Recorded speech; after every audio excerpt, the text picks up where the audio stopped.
Hello ladies and gentlemen, Top Hat Gaming Man here.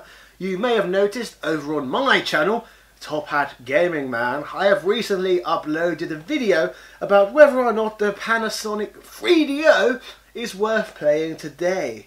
To help draw a conclusion on this matter, like I said, we actually done a live stream for 6 hours straight, where I played with Panasonic 3DO for 6 hours straight. So Luke got to see Panasonic games up and close for 6 straight hours. Did you enjoy that? No. Why not? It was awful. It wasn't awful. What? How dare you insult the Panasonic 3DO? Like, what's wrong with it? The type of games on it are horrendous. Really? Like the whole video thing. You made. Not a fan of full motion video. You made me play Plumbers Don't Wear Ties. You did, yes. That is awful. Like, even porn couldn't keep me attached to that game. It couldn't give me a likeable thought on that game at all. To be fair, Plumbers Don't Wear Ties is notoriously one of the worst games ever made. And it's on this system, which immediately, like, even if I thought that this system was, like, here somewhere, the fact that Plumbers Don't Wear Ties is on it would put it down here somewhere. It'd immediately drop it a section at least. Yeah, it's harsh to judge it though based on Plumbers Don't Wear Ties. It's amusing. That's why that wasn't the only game that we played. We did. The first game that we played was Sewer Shark. And I actually got to have a little go of this because, where did you go? I don't know, can't remember. You went somewhere on stream and I actually got to have a little go. And it was awful. Sewer Shark is a full motion video game if you're not familiar with it, where basically it's a bit like you went down a tunnel. It looked a bit like the Death Star, didn't it? You had to shoot rats. Yeah, like really poorly CGI'd but rats. we kept dying, didn't we? We couldn't work out what was actually killing us. It was just like watching the video where we was dying. We couldn't see what. Yeah, no, it was awful. Like, I genuinely think that they hadn't programmed anything past that point, and that was just an immediate death. Like. I quite like the look of it though. I thought aesthetically, it was quite a good looking game. And they should make games like that today. It entertained me for the whole of about 20 seconds. Okay, what was the other big full motion video game we played? Night Trap as well. What did you? Oh God. No, that was absolute tripe. That was awful. Yeah, I can't defend Night Trap. No, you can't. But saying that, some people must like Night Trap because Limited Run have recently re-released Night Trap. We've talked about Limited Run recently, and that was one of their fastest selling games they've ever published. Why do you think people wanted to buy it so badly for the PlayStation 4? I don't know. I can't think of one good thing about that game. Like, it was literally awful. The acting was poor. The dynamic of the game and how it ran was poor. My cousin came up with a good inference regarding Night Trap. And that's what is that? No bloody millennials. They're this generation who are obsessed with memes, and Night Trap's become quite a famous meme over the years. So you've basically got all these idiots from California buying it on the PlayStation 4 just for the irony of owning a really bad game, like dirty hipsters. Then buy the actual one. I know, exactly. Like, it would make more sense. If you're never actually going to play it because it's awful. Well, saying that, it's probably just scalpers. Let's be honest, isn't it? Everything goes down to scalpers. Apparently, somebody had a go at me in the limited run video because we said, apparently, I don't remember saying this, but we may have done, that limited run games sell Xbox One games, and they specifically had a go at me or us saying that happened. They don't. And we both knew that they didn't. I didn't know that for sure, to be honest. Well, we did because we looked through the website before we did it, and there wasn't a single Xbox One game on there. So if we did mention that, we apologise. Yeah, so let's stop talking about Limited Run anyway. They're boring. Yeah. Anyway, so next.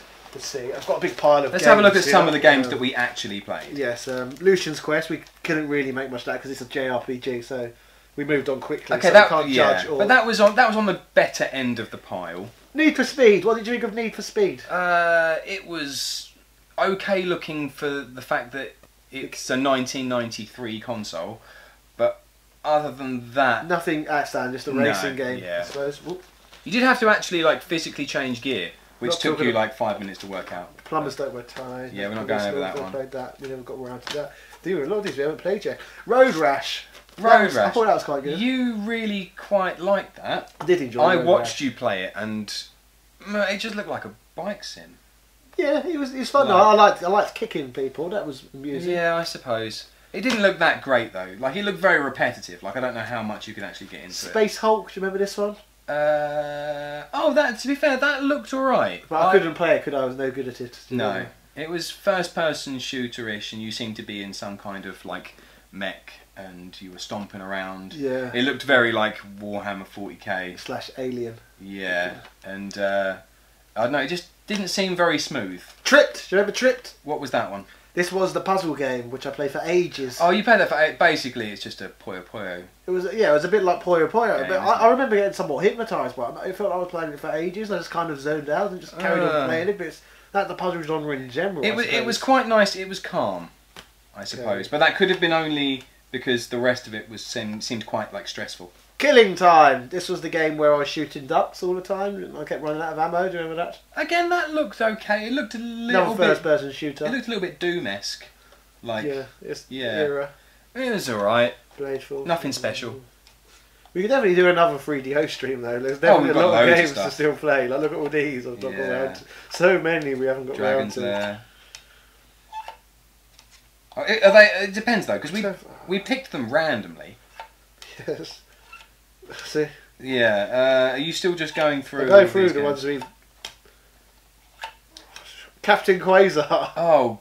Yeah, that was the top-down shooter, wasn't it? It was, and it I wasn't impressed. Yeah, and you could only go in eight directions, and yes, perhaps four. I can't remember. I didn't really enjoy that one. Yeah, no, it wasn't very good. Star Wars Rebel Assault. Did you even play that? I did, yes. I don't remember. You don't really play Star Wars? I played it for quite a while. It can't have left that much of an impact on me. Really? No. I think I quite like Star Wars. Okay, well, so yeah. Do you want to just talk about the Star Wars game for a moment? If there's anything that you really liked about. Was that the one that was a bit Star Foxy? It was one of the ones that was a bit Star Foxy. But it was the worst one. This one was kind of like full motion video, but flying at the same time. And there was really terrible cutscenes in between where the mouth was like moving on. Do you remember? That was awful. Yeah. Samurai Showdown, that was quite good. Beat 'em up. Like Street Fighter. Yeah. It's okay. Yeah. Total Eclipse. Now, this was the Star Foxy looking game. Right, yeah. See, this was actually one of the games that I took a bit of interest in, and it was a potential Star Fox beater. Like, it was good. To be fair, when I first started playing it, it looked very impressive considering it came out around the same time as Star Fox. Graphically, it looked a hell of a lot more impressive. But the controls at first felt absolutely horrible. Like, they felt jokingly bad. But then I kind of got used to it after a little while. We've discussed this before on the channel. Yeah, and you say that if you have to get used to the controls, then it's not worth playing. Yes. But I think that actually changed your mind.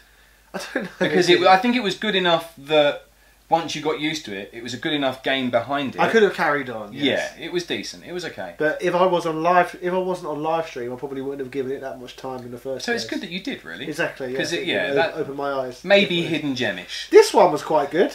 I was pleasantly impressed. Soccer Kid. Yeah, that was decent. Yeah, it was just it's a port of the Amiga game Soccer Kid, which I've never played before, and yeah, it was actually quite good. Yeah, different. Like, yeah, it was a mascot platformer with a difference because you had a bloody football. Yeah. Can we do the next one with something else? Because yes, I know. There's two that we need to have a look at here, and they're both right next to each other, so that's really, really handy. Right, in my hand, I have a really, really good game, and that is Doom. The first Doom. And I have Wolfenstein. Which is also a good game, but never really got as good as Doom. But if you are playing this console, never ever ever play Doom. It's so bad, like it's ridiculous. It was running at like what? You always said frame rates don't matter, but this was running at about 2 frames a second. And also, what was even more amusing is they had it cut out with a really little box within the screen as well. God, because it just couldn't run, and it was awful. So bad. Like it was actually unplayable. Like no way would we have played this in any shape or form. But Wolfenstein, on the other hand, it was outrageously good. It was so good. Like it was an amazing port of Wolfenstein, perhaps the best I've ever played. Really strong. It was fantastic. And to be fair, I played Wolfenstein, didn't I, before we got round to Doom, so I was expecting Doom to be bloody amazing after playing Wolfenstein on the 3DO. That was depressing. Another one, I've got it up on the shelf because I own a physical copy, and that is Super Street Fighter 2 Turbo. Yes, we did have a go at that. That was Well, it was Street Fighter 2, wasn't it? It was, but it was. You've got to take into consideration how good a version it was of Street Fighter 2 Turbo for when it was about. Like, if you played the Super Nintendo version of Super Street Fighter or the Mega Drive version, the Panasonic 3DO version is superior in nearly every way. Like, it's got better quality music, it's faster, but animation's more fluid. The only drawback to the Panasonic version, or 3DO version, is the fact that the background doesn't scroll. Yeah. But that's not really it's not something what you mind losing when you consider all the benefits what are being pulled in. So it's. But at the end of the day, it was still another Street Fighter. It's still Street Fighter. Still There's probably better ways to play it in 2018 than on a 3DO. Not on the Switch. Gather. Yes, but maybe on the PS2 or something. Yeah. Okay, that's right. But, yeah. This game I liked because I actually I enjoyed this. I put a lot of time into the future ones. Another mascot platformer, Gex. Gex is one of those franchises, until this weekend when I got to play the game, was a franchise I always wrote off because I always associated Gex with Gex 3D, which is a terrible mascot platformer. But to be fair, this wouldn't be the first time I did this. I did exactly the same with the Castlevania series. Because Castlevania 64, bearing in mind how unpopular the NES was in the UK, I'd never heard of Castlevania before until the Nintendo 64. That makes so sense. Castlevania 64 was my first experience with Castlevania, so I just always assumed the franchise was absolutely awful. Yeah. So I guess I did the same with Gex as well. Yeah, to be And fair, I was pleasantly surprised. with the I quality. enjoyed Gex, and when I saw it come up, I thought, I really hope that this is similar to the ones that I played, which I'm assuming was probably Gex 3D.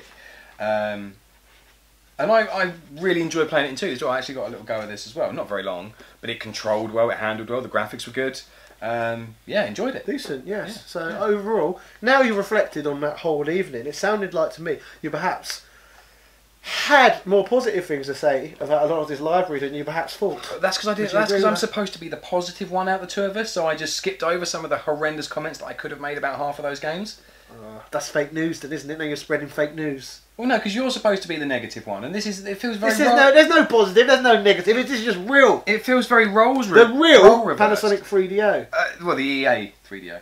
Yes, we never really talked about that, but you can, if you're only hearing about this because of this video, then you need to get over to my channel and watch the whole in-depth video I've made on the content. Which one thing I did like, because yes, no microtransactions. yes. So In fact, no transactions at all. Bloody Trip Hawkins, yeah. Yeah. So I mean, overall, it's I wouldn't buy one. So I've answered this on my own channel. So you wouldn't buy one, but let's answer the question I've answered on my own channel. From your perspective, is the Panasonic 3DO worth playing today? No. You don't think it is? No, I think that you can play most of the games there that are worth playing better on other systems, or at least close to being as good. You can't play the games for free on other systems. You can't just burn them off the internet, can you? And then just play them all. So that's a big selling point. So you ask my opinion, and then you try and convert my opinion to your opinion. Yes, yes. Yeah. Well, let's put it this way: I'm not going to buy one. I wouldn't buy one for a third of the price. But do you want to buy mine one day?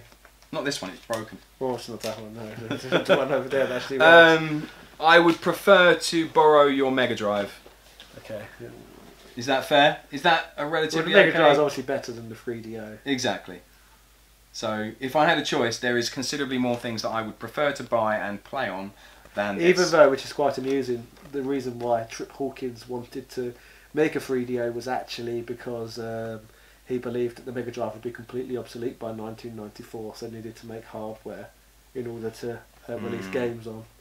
So that's quite funny. So anyway, ladies and gentlemen, let us know in the comments section what you think of the Panasonic 3DO. What are your experiences with the platform? And after all of what you've heard, do you lean towards giving it a go or perhaps giving it a miss altogether? We would really like to know your thoughts.